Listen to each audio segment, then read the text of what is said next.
Brussell in Carmel, California. It's tape number 391. It's June the 1st, and this is side 1.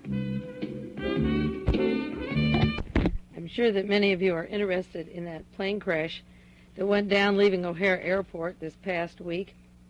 The casualty list came to 272, but it's impossible to know who was on that airplane, why it went down, or if it was sabotaged by just looking at a figure. The headlines in every paper, of course, carried 272 killed in crash. There were people from Saudi Arabia, from the Netherlands. There were 24 persons going to the book publishing convention in Los Angeles, out of the meeting in Los Angeles. The booksellers, 24 people that were to join that group were killed. Now, if you look at your newspaper last week with the casualty list and go down the alphabetical order, you come to the name Regnary, Henry F., South Bend, Indiana. And any person who's done research or any reading on political assassinations or on the intelligence community knows the name Regnary, Henry Regnary. I think we originally published the books by William Buckley. He's been a CIA publisher. He's worked with CIA agents, and those particular publishers, like Arlington House, Regnary, Zodiac, they receive a manuscript and they let a certain amount out, but they edit to protect the agency. So what's left out, what we don't know, is what they know and are not allowed to tell us or will not tell us, don't want to tell us. Regnary was the publisher for Gary Powers. Gary Powers, the pilot of the U-2 plane that went down over the Soviet Union, that broke up the peace talk between Khrushchev and Eisenhower, the one that the fatal peace conference it was, not a fatal plane crash. The peace conference in 1960 was called off. Eisenhower told us because of that, beware of the power of the military-industrial.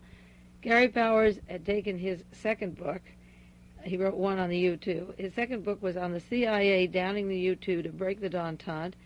I understand he had allegations about James McCord of Watergate fame fueling that U-2 plane or working with the U-2.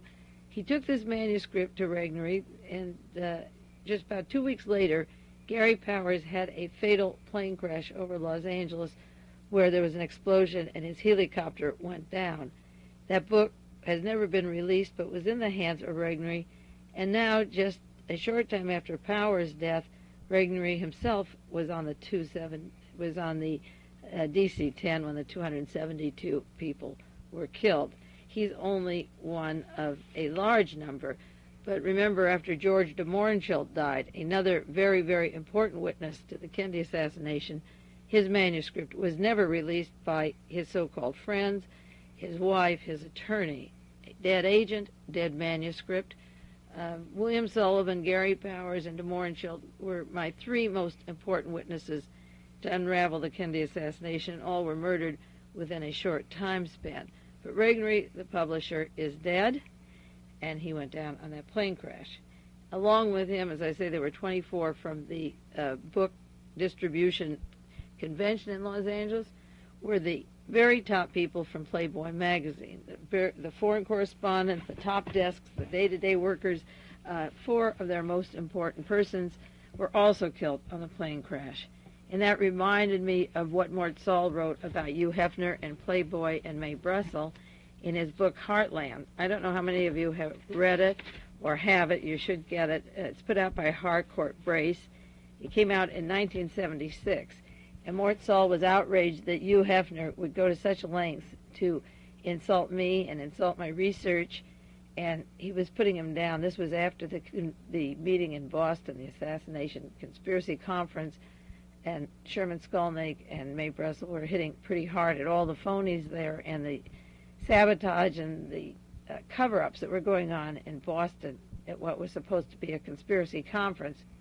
So Playboy sent Mordecai Richler from Montreal, the home of Permindex, out to California and to Chicago to see Sherman Skolnick, and he pulled up at the house and kept the cab running and just to see me and spent a few moments at the house, then wrote this article in Playboy trying to put me down. Mort Saul wrote in this book, and I might have quoted on another tape or on KLRB a while back, but I'm going to repeat it. He wrote, "How many more have to die before some Americans realize that murder is not a way of life? Too many have lost America. They brought her their lust. They could never love her. For one, Hugh Hefner, who's now reduced to attacking Mae Brussell, who's an assassination researcher who pursues the murders among us selflessly. What did Garfield say in Body and Soul? What are you going to do? Kill me? Everybody dies." Hefner sent a prominent novelist to ordain her a paranoid. America's poet laureate Don McLean reminds us, just because you're paranoid doesn't mean they're not out to get you. I was complimented that he wrote how many have to die before people wake up and realize what is going on. And, of course, Hugh Hefner has lost 4 of his top aides in that same plane crash with Henry Regnary. And when you cover up murders, when you cover up conspiracies and assassinations, you simply get more murders. And I'm going to be specific about another cover-up a month ago and then the murder that followed on that. It just will not wash away by looking the other way, and single murders become group murders, and group murders become genocide, and that's why the individual murder is so important. If you want information on the plane crash, I'm going to give you the address on the sheet here for those people that don't know the work of Sherman Skolnick. He did extensive work on the sabotage of the plane that Dorothy Hunt was on 7 years ago, and he's known for his work in Chicago in that area, and he has a lot of information on the downing of this DC-10. Sherman believes that there's going to be more airplane crashes and that there was a plan to sabotage the Israeli plane, the El Al, which leaves from Chicago and goes right to Israel, directly to Israel. And that on his telephone tapes, which he has a hotline, and you can send him some money for mailing lists or bibliographies, but he does not answer personal mail. But you can call the hotline, and I'll give you the number here on the printed sheet, and get information about that plane crash. He has it on 20 telephones going all the time, around the clock, 24 hours a day, and you can pick up your information. And he thinks that that was the plane crash wasn't caused by a bolt at all, that it was caused by a rocket on the ground that the PLO had used in Paris, and that they were testing it here in Chicago, and they would use it for further airplanes. That the bolt story is a cover-up. There may be some loose bolts in the DC-10s, but he thinks that that's a cover-up, and that it was a ground rocket that went off at 500 feet. They go up to about 1,800 feet, and it's not detectable, except that you can tell by the smoke, the color of the smoke. It was different than the ordinary plane crash, and he has the physical evidence and reason to believe that the engine didn't just fall off this airplane, that a rocket hit it and everything disintegrated and went into a ball of fire. You might have noticed that with the exception of Mr. and Mrs. Wax, who worked for Playboy, and she had just written a book, I didn't see any biography of any of the persons on that airplane. Usually if there's prominent people or people that are known, they tell you a little bit about them. There's been a total wipeout except for Mrs. Wax, because she just had a book published. And outside of that, there hasn't been anything that I've read. And usually the New York Times carries wonderful obituaries, and they haven't had anything on the plane crash in Chicago. A federal judge was murdered in San Antonio. We'll go into that a little bit. Herbert Wood, hearing an involved conspiracy case in narcotics. A radical lawyer in the Bay Area, Faye Stender, was shot and is near death in critical condition. They don't know whether she's going to live or die. Just 2 weeks ago, Dr. Charles Frankel of the State Department and his wife and 2 neighbors were murdered in White Plains, New York. They believe they might have the suspects on that. 982 Vietnamese refugees face certain death. That was in the paper this week. A key aide to Khomeini was shot and wounded, one of his closest aides. A general and 2 colonels were killed in Madrid, Spain. A bomb went off and killed 3 in Jerusalem and wounded 13 more on a crowded bus. 2 Croatian, Yugoslavian radical terrorists were murdered with their own bombs that they were making in Los Angeles. They have caused bombs and murders in the airports in Los Angeles, in New York, at the airport in New York, and these Croatians spent a very short time in jail and get out very quickly. But before their bomb could hit somebody else, their little bomb factory went off and 2 were killed in Los Angeles. 39 people were killed in Nicaragua this week. 26 of them were rebels. Premier Bousif, the Prime Minister of Mauritania, was killed in a plane crash. He was on his way to an economic meeting of West African leaders. This was a definite political murder. He took power April the 6th in a bloodless coup. By May the 27th, he was dead. And he was, in quotes, working with a fragile equilibrium between the Arabs and blacks in Morocco and in his own country, in Mauritania. His plane went into the ocean, and he is dead. This was quite a week. The Jimmy Carter assassination plot was dropped. There's an article in the National Enquirer, of all places. No, midnight, June the 5th. Just on the stands, or get it if you miss it by the time you get this tape. There's a photograph of that Raymond Lee Harvey and the Secret Service chasing him. All charges were dropped on that case, and for those of you who don't have the tapes, I've done 1 or 2 tapes mentioning that assassination plot, and they're off. The Arab and Iranian troops are fighting each other now near the largest oil refinery in the world, the site of the largest refinery, Abadan. 3 more deaths there. There were 21 killed this week and 102 injured over oil.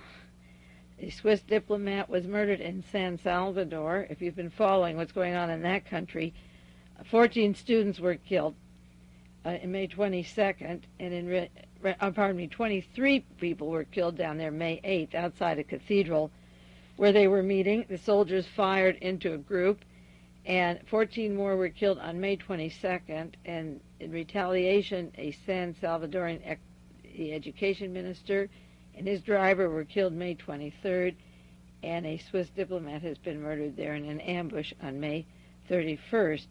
I have files of Nicaragua, Guatemala, and San Salvador, and there are a lot of deaths taking place right now every single day in those areas.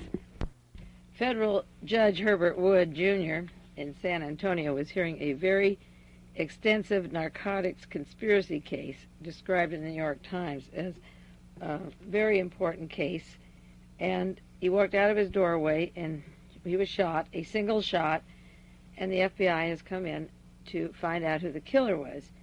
But the judge, the federal judge, who lived in the area hearing the case, ignored the death of a primary witness 1 month earlier. And the result of ignoring these stories, as I said before, only compounds them. If the New York Times, April the 30th, 1979, exactly 30 days before the judge was murdered, there's an article, question raised in the death of a former drug agent. And this is in San Antonio, Texas, involving the same case. Mystery surrounds the death of the drug agent.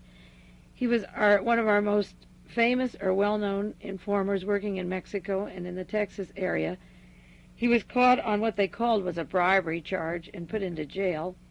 And right after he was in jail, he went into a coma where he stayed for 4 months, and then he died. They were supposed to be putting him in a protective section because he was a federal drug informer. And they brought out a New York City pathologist to, in quotes, shed light on this particular case. His name was Saint Barrio, 42 years old, and they believe that they found some strychnine poisoning in his food, in the peanut butter, and there was strychnine in his urine. They found strychnine, according to the April 30th story, in his urine, and he was described, Mr. Barrio, as a supervisor for the Drug Enforcement Administration in Mexico. And after 10 days in jail, he had these convulsions after eating peanut butter sandwich, and there were suspicions that he had been poisoned. 1 day later, the Washington Post, May the 1st, 1979, carried the article that put everybody's mind at ease that the drug informer had not been eating strychnine.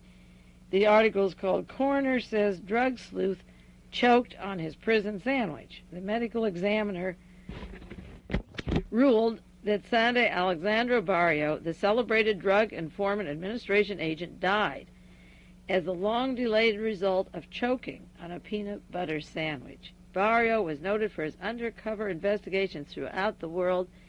He got convulsions and never regained consciousness.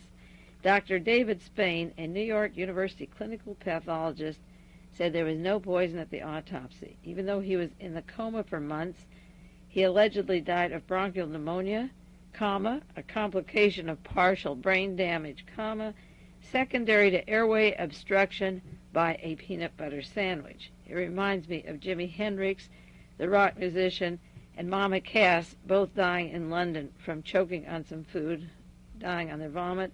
Many rock musicians died this way.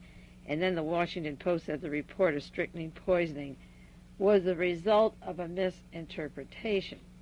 Now, when this kind of thing goes on, where a noted federal agent, a man who's worked hard throughout the world trying to uncover narcotics dealing in Mexico and throughout the world, is put into protective, in quotes, custody, such as Lee Harvey Oswald had in the Dallas jail, and gets a peanut butter sandwich and stays in a coma for months and dies, and he died 1 month before the federal judge was killed outside his front door.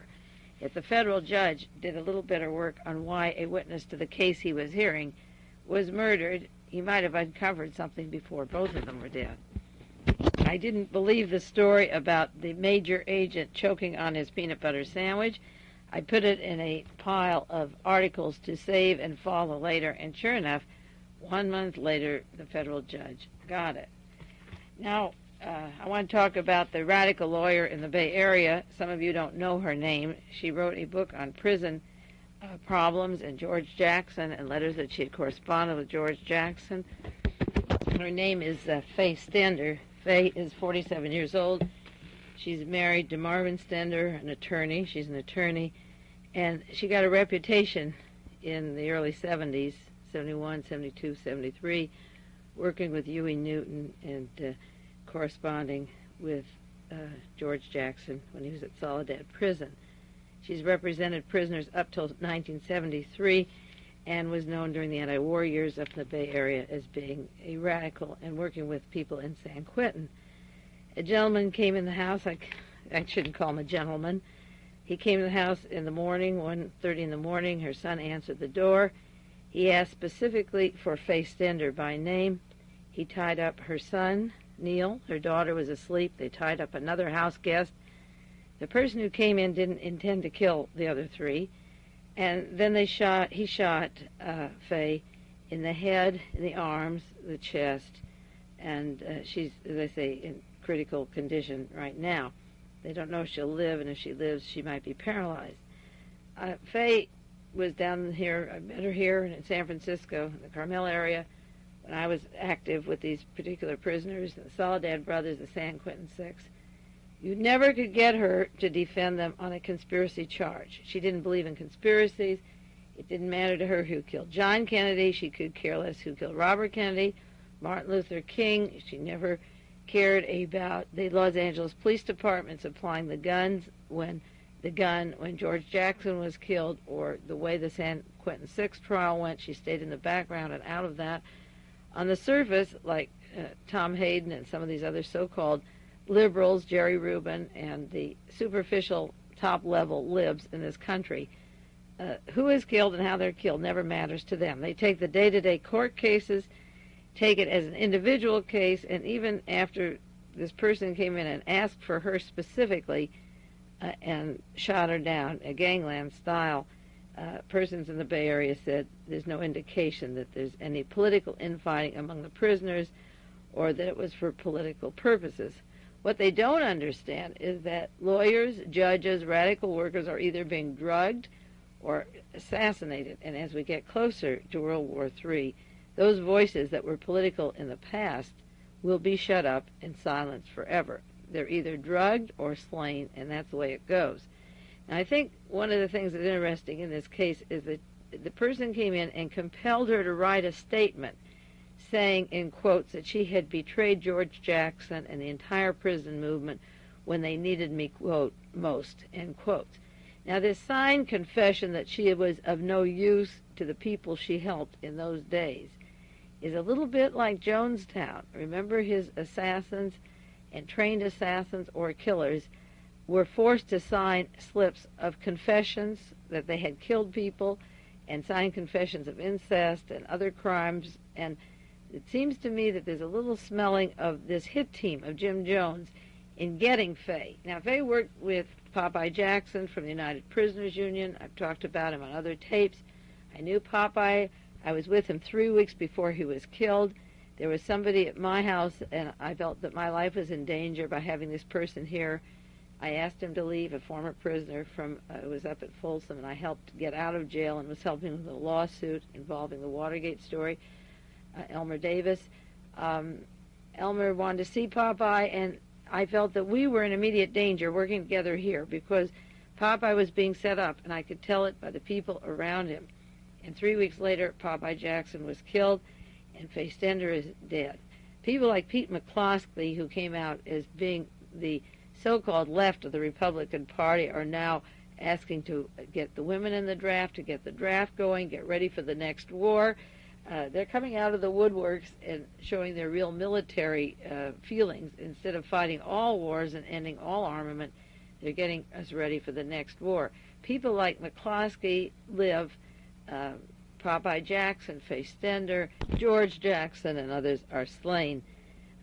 I believe that shooting Faye Stender, who represents the radical liberal lawyer in the Bay Area, is a political act. I believe signing a confession that she's a traitor is a political act. And I also know that the prison system offers a chance to escape or to get parole if they will murder somebody on the outside. And it could be that the authorities in the California prison system know that Faye Stender has files, and many people who were put in prison wrongly are suing now.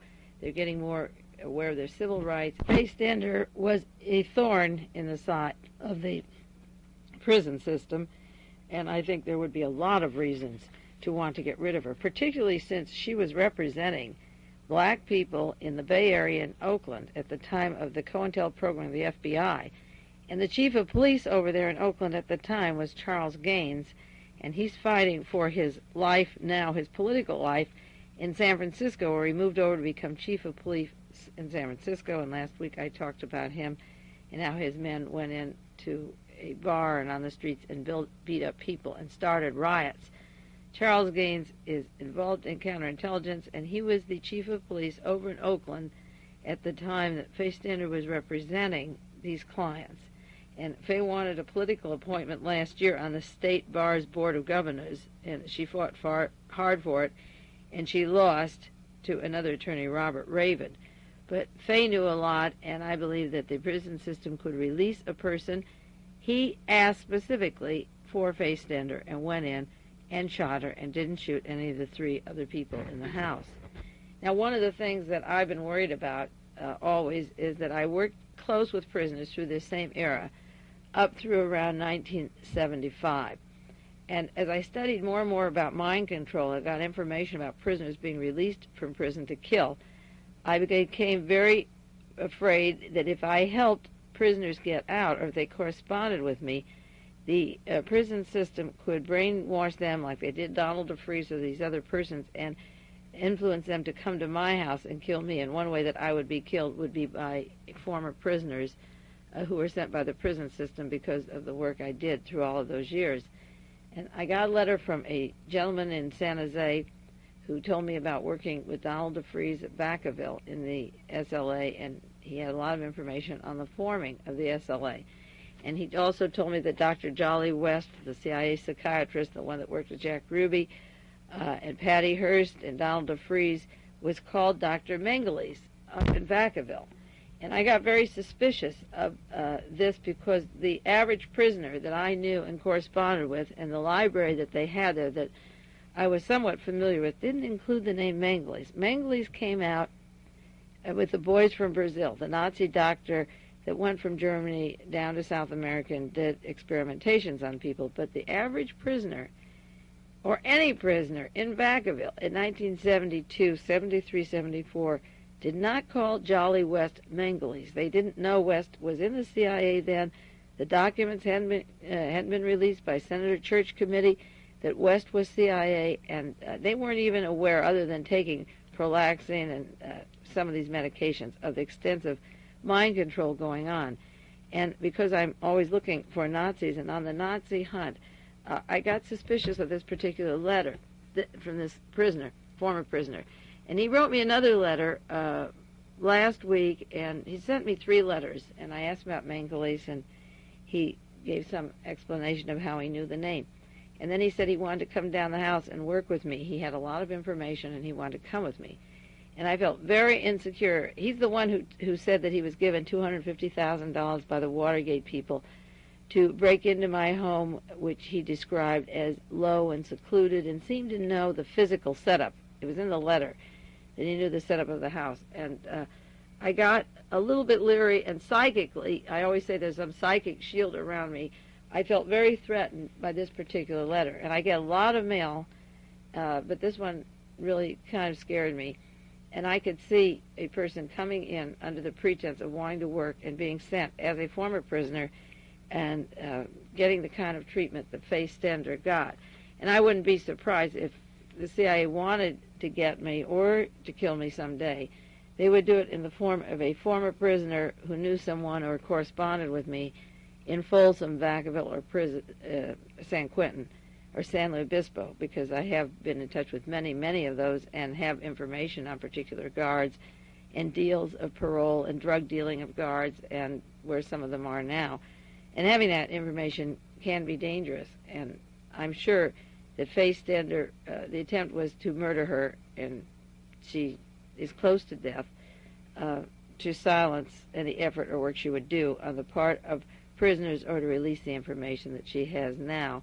A funny thing happens after these critical accidents when people do survive. Nothing more is said about the anger of people that could have caused the very thing that happened. George Wallace shut up. Last week he said, "I have no malice towards Artie Bremer, who shot me." Larry Flint's no longer interested in who killed John Kennedy. Even Bob Dylan, after his near-fatal crash on his motorcycle, went down to make a very mild song in the South he recorded. And now I understand he's turned to Jesus and is becoming Christ lover. He's found Christ. Ever since the hospitalization and the recovery, something strange happens, and the political scene is washed out of the mind, and they become very much part of the establishment they were fighting. In addition to a federal judge being murdered and his primary witness killed, and famous publisher killed, and various international deaths, and a radical lawyer, a juror was killed also in Beverly Hills. Mrs. Kotzen, C-O-T-S-E-N, I'm sure you read about it in your newspapers around the country. Mrs. Kotzen and her 14-year-old son Noah, and a third victim who's in critical condition, were killed, fatally shot in Beverly Hills, Beverly Drive and Lomitas Avenue. Mrs. Kotzen was working at the municipal court that day. She was a juror in the trial of Iranian students, and a gunman came with a Middle Eastern or European or Arabic accent, and she had lunch and she never returned to the afternoon session, and the jury convicted Hassan Zarifar of riots or demonstrating in Beverly Hills, but a juror was murdered, and the son was murdered, and another's on critical list. So that a judge, a witness, a juror, a civil rights worker, and students gunned down. But I'm sure that this does a lot to traumatize people, future judges, future witnesses, future jurors. The intimidation is everywhere. The message comes clear. People have been calling me about these individual cases, but collectively, it's a pretty sick scene, and I do think it's escalating. The articles on deaths and poisoning of some kind of radiations and diseases seem to be filling my boxes of articles much too fast. And unless I'm just more aware of it now, it does seem to be escalating at a fast pace. June the 12th is the anniversary of the birthday of Anne Frank. She'd be 50 years old this June. Her father is still living. He's 90 years old, and he lives in Switzerland. Maybe he's just a few doors away from Adolf Hitler and doesn't even know it, if my information is right about Hitler and the sanitarium there. Anne and her family hid for 25 months, and when the war was over, Mr. Frank went back to some neighbors who discovered her diary, which became very famous. And Anne wrote in that diary, in quotes, "I still believe that people are really good at heart. I can feel the suffering of millions, and yet I look up in the heavens, and I think it will all come right, that this cruelty will end, and that peace and tranquility will return again." End quotes on that. One of the reasons I went into my research is that I never wanted to leave my children the legacy of lies. If things are bad, they're bad. If there's killers loose, they're loose. If they're killing our leaders, they should be discovered. I don't believe things become good just by happenstance. I don't think you look up in the heavens and ask the tooth fairy for peace. I think you get peace by studying, by working, by fighting for it. It doesn't fall in your lap. It takes a lot of work to have peace. And the idealism is great. The practicality is what matters. Revolutions and social changes came through hard work, not wishful thinking.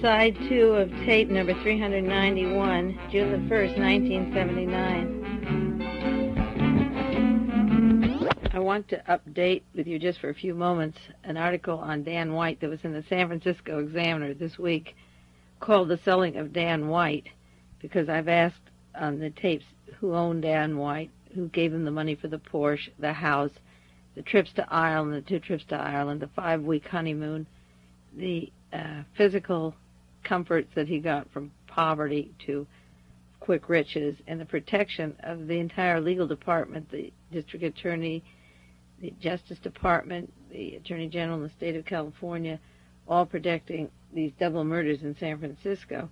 W.E. Barnes, San Francisco Examiner, "The Selling of Dan White," he asks who owned Dan White, and he said that the answer is in his financial statement, which is available of all the supervisors, but which they're really not anxious to circulate and let you see too much, and therefore he's the only person that's printed it so far.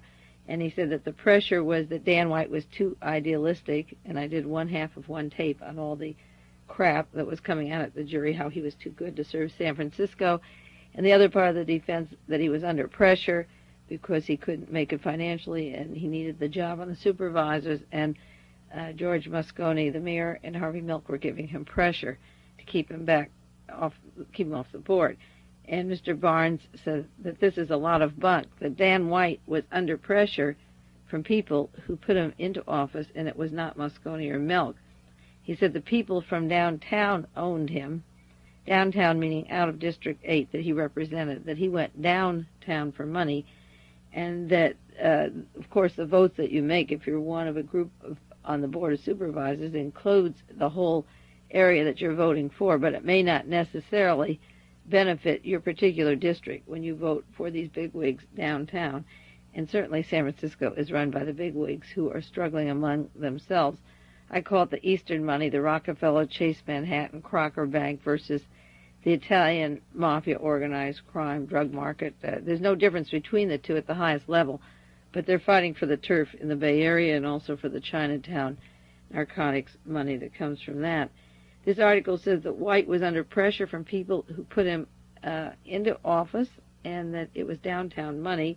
To cite a few, he mentions Warren Simmons, the man who owns that controversial Pier 39 that got city taxes much lower than their neighbors, the Fisherman's Wharf, run by the Alioto families and various persons, an established tourist trap, but an important part of San Francisco. The Fisherman's Wharf is at one area right on the water, and Pier 39 in competition was just built recently with tremendous tax benefits to Warren Simmons, the owner. Warren Simmons gave money to Dan White, and Dan White rented a section, a little potato restaurant there that was his little shell for Mrs. White and Dan White. school teacher peeling potatoes at Pier 39. A school teacher, as I said, from Japan, Germany, and possibly the Philippines. Gary Vanelli, who has a restaurant at Pier 39, very commercial and controversial. Vanelli gave money to Dan White. Robert Warehouse, an employee of Mr. Simmons, the owner of Pier 39.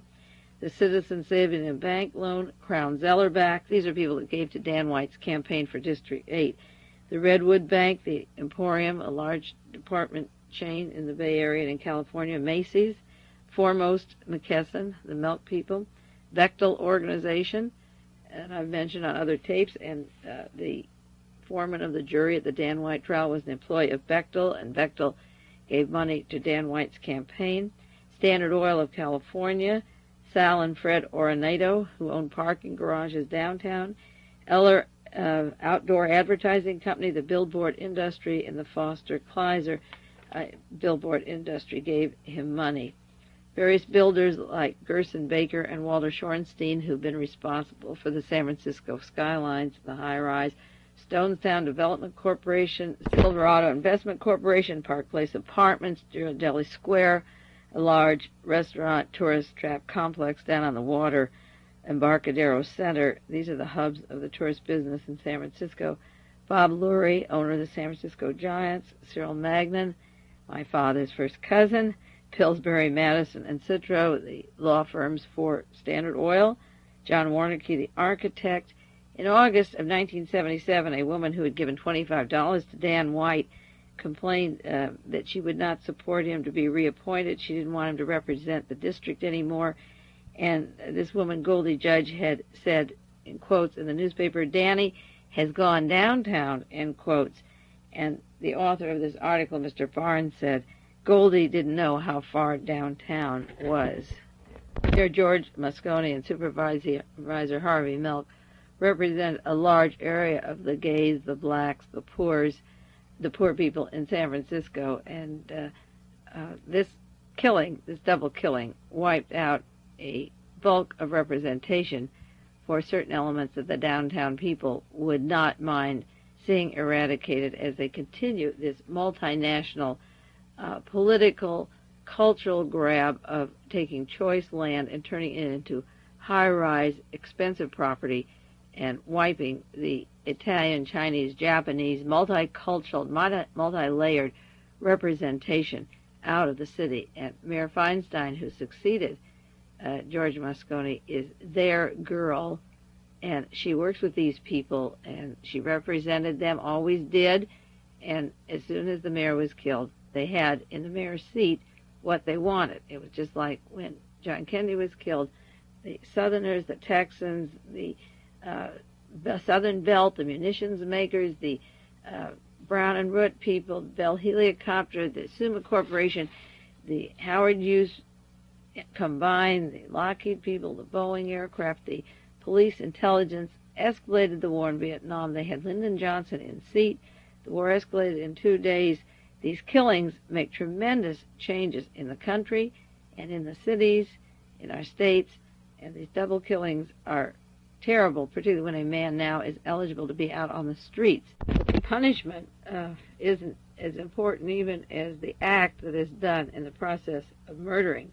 Jack Anderson has an article this week, May 31st, 1979, about files in the Central Intelligence Agency going back to 1974 and the pressure of the Nixon administration to allow the price of oil to go up, and the Shah of Iran forcing the price up. This was in 1974 when that big jump came in the shortage of oil. So-called shortage of oil was here until the prices were raised. And Jack Anderson talks about the conflict of interest between Henry Kissinger and Nelson Rockefeller, one being the head of the National Security Council and making foreign policy, and the other working through Chase Manhattan Bank and the Rockefeller Combine that profits from those decisions.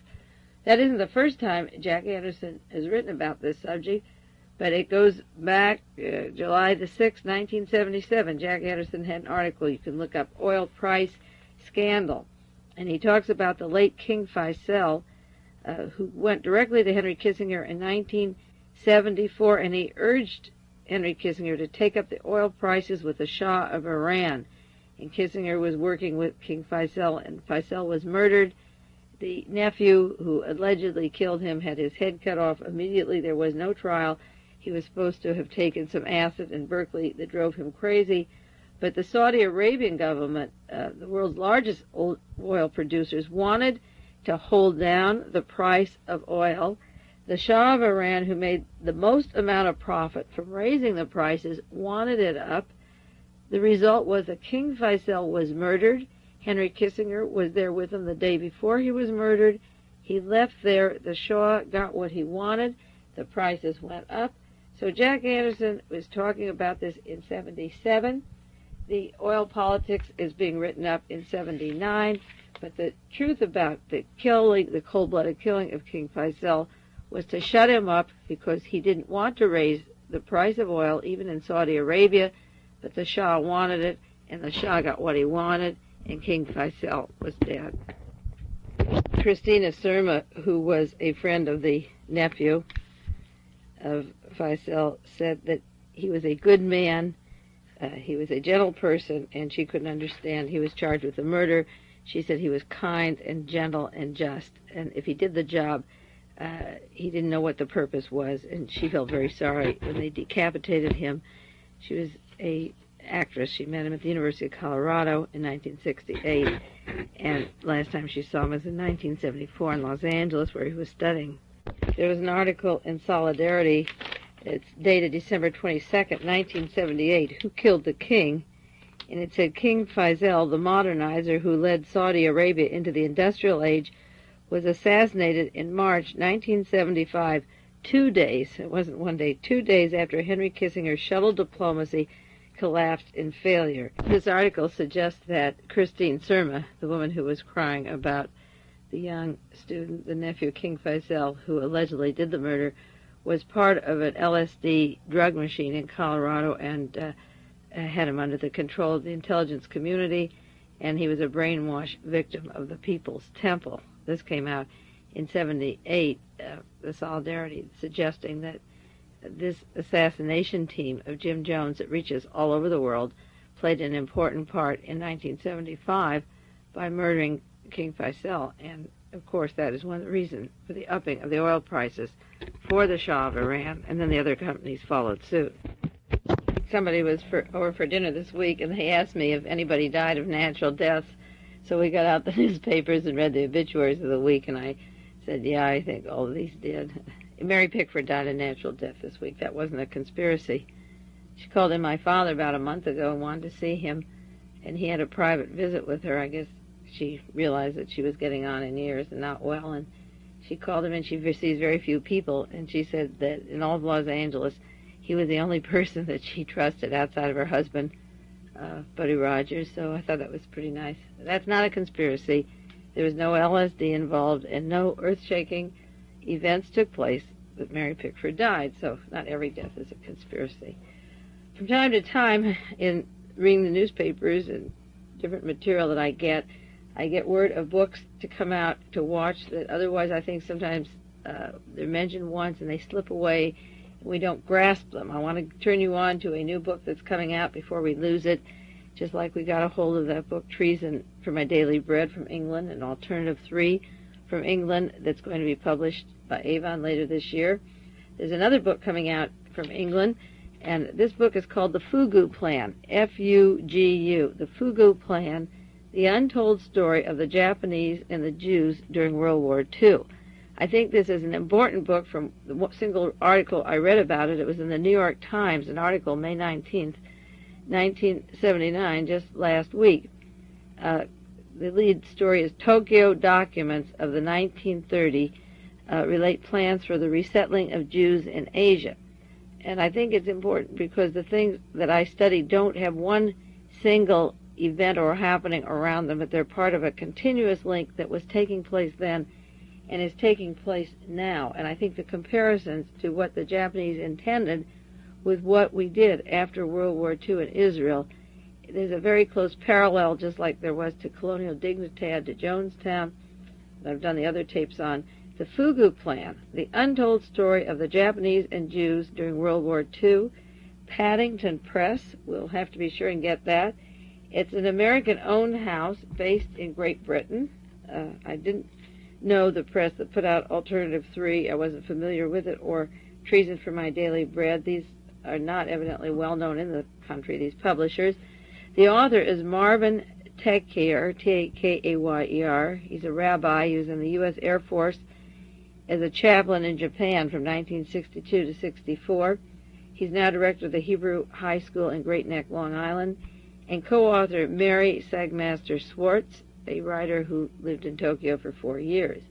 Now, the Fugu plan was, as described in this article, their initial goal was to invite 50,000 German Jews to Japan to live in Manchuria. It was called Manchukuo, and at the time the Nazis were in close connection with the Japanese. They were rearming for the next war and were going to attack the Soviet Union, the communists from both ends, the East and the West. Japan had attacked them in 1905 and was very successful and was going after that big bear again. The Fugu plan was to invite the German Jews that Hitler wasn't going to keep. He was anti-Semitic and hated them. And Japan thought that they would settle them, maybe 50,000 or maybe 1 million that Hitler was kicking out, because by the time they got this plan really shaping up in 1938 or 39, Hitler knew that he was going to be getting rid of these Jews in Eastern Europe. The purpose was to build a wilderness region, an independent state, which they referred to as an Israel, which would always have been the home of the Jews to return to their homeland in Palestine.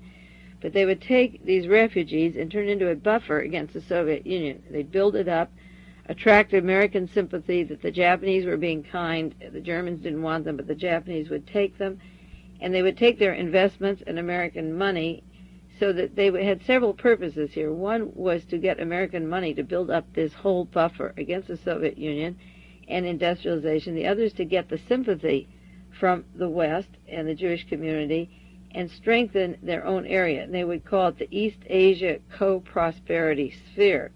This was all planned just prior to Pearl Harbor. And then when the time came that they no longer wanted these Jews, they could get rid of them later, but they would be instrumental in the war against Russia. Now, that's the way I think Israel is being used. It's being built up by Nazis and people that do not have the interest of the Jews at heart. It's turned into a military bastion, a United States base. It will be used as an arsenal against the Soviet Union or to grab the oil in the Middle East, and then it can be wiped out later. This buffer was to take the skills and resources of the Jews, American money, American sympathy, a buffer against Russia. In Israel, we have American money, American sympathy, and a buffer against Russia. Never taking in mind that if Russia hadn't defeated Hitler, we would all have Nazis throughout the world without any Jewish community surviving at this point if Russia hadn't held out. But as soon as the war was over, the Jews were used to turn against Russia instead of against the Nazis that got away, or the Nazis in Germany. Now, why is it called the Fugu? The Fugu is a Japanese blowfish which has a poison in it, and you have to remove the poison and then you eat the fish. The Jews were a poison in the Japanese minds. You catch them, then you remove the poison, remove the Jews, and then eat them up. They were the Fugu. That's what they were to receive after the industrialization, the American money, the buffer against Russia. Now, there's new documents translated about the anti-Semitism of Japan to the Jews, meetings of the Japanese Foreign Ministry, former High Tokyo officials, and in 1934, when Hitler was coming to power, the Japanese Navy had documents that have now been translated saying, in quotes, they were the Jewish experts, if we are ever alert to the sly nature of the Jews, if we succeed in our undertaking, we will create for our nation and our beloved emperor the tastiest and most nutritious dish imaginable, end quotes. The Japanese leaders, according to these declassified documents, were influenced by Henry Ford, Ford Motor Company, the same person and company that rearmed Hitler, and Henry Ford received these forged, planted documents that have been recognized as forged documents, but which they still sent all over South and Central America and Asia today, even today, called the Protocols of the Elders of Zion. And these were supposed to be secret meetings of Jews way, way back to control the world. The fact that the Jews don't own aerospace or Bechtel or Summa Corporation or Boeing Aircraft and Lockheed, Brown and Root, and you can go on and on and on. They do not own the war-making machines, the weapon machines, the Firestone, the rubber, the tires, the automobile companies. They have no control over the economy in those terms of glass, metal, uraniums, minerals. The Jews are not holding a piece of the big banks, Chase Manhattan, Bank of America, and so forth on down. When you read the book, Who Rules America? The rich and the super rich, the Bohemian Grove, it is not the Jews that have the monopoly, but the people that don't want to share with the Jews any piece of this earth have passed this Protocols of Elders of Zion around, and this information of the plan, the famous Fugu plan, infamous, not famous yet, but a book will be out on it. They figured that they had a solution to take the Jewish refugees, get sympathy from America, and in the process of writing the book, they went to the archives, National Archives, translated papers and documents from those years, got papers living in Japan, the authors, and interviewed various people, widows of the people involved and children involved in this Fugu plan. They wanted this cultural agreement. This was 1938, between the Nazis and the Japanese on what they would do with the Jews. In 1939, reports were made enlisting the support of Jews in business in China and the United States to favor Japanese expansion. By 1939, the plans to get help and sympathy from the Jews was going into effect, even though they had meetings with Hitler as early as 1934 on their position and attitude towards the Jews. There's a 90-page document called On the Study and Analysis of Introducing Jewish Capital devoted to Jewish refugee resettlement, and they hope that there would, in quotes, be a truly peaceful land so that the Jews may live comfortably and settle to engage in business at ease forever. Now, this 90-page document described how they were going to live in peace forever, and yet in 1934, the plan stated in quotes, as I said, if we are alert to the sly nature of the Jews, if we succeed in this undertaking, we will create for our nation and our beloved emperor the tastiest and most nutritious dish imaginable. Next week, maybe I'll get off some of these continuous killings and get to back to Alternative 3 and the promises of Gerard O'Neill and Princeton University panelists and so forth on this great utopia that the aerospace industry is going to build for us. And the reports of the meetings between the Japanese and Nazis of creating this beautiful land where people live forever sounds a little bit like the aerospace colony. They created Israel as a buffer against the Arabs, and if we need to grab Arab oil money, or against the war to Russia, and Israel is being turned into a military nightmare, and you get the same kind of expression of a paradise for the Jews, which is a front for using their money and getting sympathy from the outside world with the intent to exterminate them when the time came. In 1939, they had in these documents the plans, in quotes, make Israel in Asia, create an Israel in Asia, end quotes. In May of 1948, Israel became a nation. The United Nations declared it a country, independent country. In May of 1948, 2 weeks later, Hjalmar Schacht, the financier of Adolf Hitler and Aristotle Onassis, building up the Onassis Nazi fleets that would go down to Argentina and all over to South America, began making their Bormann Brotherhood in Egypt with Nasser, who was alive, and he was murdered, and Sadat of the Bormann Brotherhood took over. This coziness between Sadat and Begin is a little too much. I'm always suspicious of it. Saudi Arabia, Jordan, Kuwait, and Iran are all anti-Semitic, and Israel is sitting in the middle of this anti-Semitic pocket of sores with people hating them all around, and yet becoming an armed arsenal to contribute to the next war. These documents disclose a private meeting in 1938 of the Finance and Commerce Minister, Mr. Ikeda, in which he explained the Fugu plan. Dangerous or not, he said, settlers will assist us in Manchukuo and Japan. Japan has never made a good pair of shoes, but the Jews have shoemakers. Their resettlement will encourage other Jews to release capital that we can get, and by welcoming these beleaguered Europeans, we will gain affection of American Jews. They control the press, the broadcast media, the film industry, and Roosevelt himself. We don't want to, and we can't afford to alienate them. And if Japan imitates Germany's severe control of the Jews, discrimination will follow.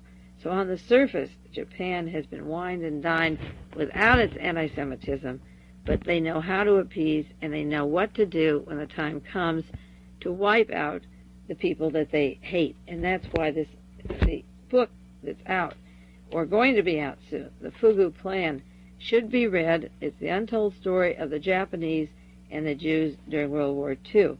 They went to Rabbi Weiss, Stephen Weiss, in New York. He had the largest congregation in New York City, the wealthiest for sure, on Park Avenue or Fifth Avenue. In 1940, they went to him and talked about the Japanese treatment of Jews taken out of Germany and wanted the assistance of the Jews to get this Israel and Japan going. And Stephen Weiss turned them away because he didn't like the way the Japanese treated conquered people and because of their militarism. So this is a book we should look for and study, because I think the intent is continuing, and I think that is what Israel became, is the Fugu Plan, only they put it right on the soil in an area about the size of Los Angeles County. Well, we continue to arm all the people who are against Israel, and we will use it, as I say, for a military base to make war, and when the time comes, it can be wiped out with one bomb. A few people are screaming for Mr. Schlesinger's head, Energy Secretary James Schlesinger. The Washington Post has an article not too long ago, Gasoline Scarcity Widely Blamed on Schlesinger Policy. Editorial, the San Jose Mercury this month, Schlesinger must go. An article from Senator Cranston said, Carter should fire Schlesinger for bungling the energy plans. Another article from the San Francisco Chronicle this last week, Governor Brown blames Schlesinger for the gas shortage. James Schlesinger worked at RAND in California, the think tank for the Pentagon. He was Secretary of Defense. He was in the CIA, appointed by Richard Nixon. And I was told by a gentleman who left this country, I've quoted him many times, that the term gasoline shortage or energy is a word for getting rid of about 63 million people in this country, and then the energy shortage would be over. That they figured if you reduce the amount of people through whatever methods necessary, then you share what you have and wouldn't necessarily have to develop new energy methods. So I thought today, the remaining time in this tape, I'd read a few quotations of an article or a paper that James Schlesinger wrote for RAND Corporation in Santa Monica in June 1967, called Systems Analysis and the Political Process. I just want to give you a few quotations. This 30 or 40 page document was given to me by Anthony Russo, who helped Daniel Ellsberg get a hold of the Pentagon Papers and disseminate them publicly to the New York Times. Russo was a defendant in the case with Daniel Ellsberg for taking the Pentagon Papers. And I'd just like to read you a few quotations of James Schlesinger, the person that is being charged with bungling one of the most important things in our life, which is the energy, the way we get around to each other and do things with natural resources from the earth that really belong to everybody. Schlesinger was trying to talk about systems analysis and the way we get information, and he broke it down. The quality of information is influenced by bias and methods and politicized environment. He said in his RAND study, and quotes, the quality of information is very much influenced and biased by the structure and the alliance within the bureaucracy. And of course, this is true in the whole story of the energy crisis. The quality is influenced by the alliances within the bureaucracy. He said it would be utopian to expect agencies automatically to provide data useful for analytical purposes. Knowledge is a form of power, and most institutions exhibit an understandable reluctance to dissipate this power in the absence of compensating advantages. If they can't see any advantage in giving up the stranglehold they have, then why should they do it once they've accumulated this power? And this, of course, is true of the energy czar. He said, since it is the indicated tactic for many agencies to hide some information and to release much of the balance in warped form, many decisions will continue to be based on deficient information with only limited confidence being placed in the results. Schlesinger said that there are causes of bias in coming to conclusions about problems. And again, this is like the energy problem. He said there's asymmetry in the sources of information. There's disproportionate attention by the analyst to preferred information sources. There's prior intellectual commitment on the part of the analyst. There is selectivity in organizational recruitment and other bureaucratic pressures. Of course, Rand Corporation and the Department of Defense have an asymmetry in a cross-section of who works for them. These think tanks, to begin with, they have prior intellectual commitments to maintaining a certain status quo. They are recruited from a certain slice of society, and they reinforce each other through these various pressures. And he said there is also deliberate introduction of misinformation and disinformation that is no insignificant problem in itself. The large proportion of bias springs from honest conviction. People don't want to deceive, but the most damaging form of bias comes from one's own view, the correctness of one's own view. And in the competition of ideas, we use our biases, which are mutually reinforcing.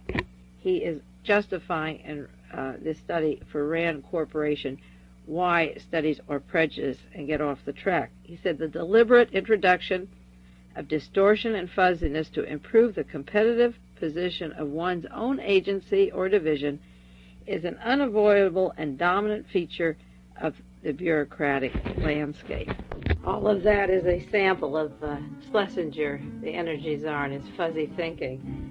Until next week, this is Mae Brussell and Carmel. You take care, and we'll cover some more news. Hopefully not so many deaths and murders, but probably there will be. Take care.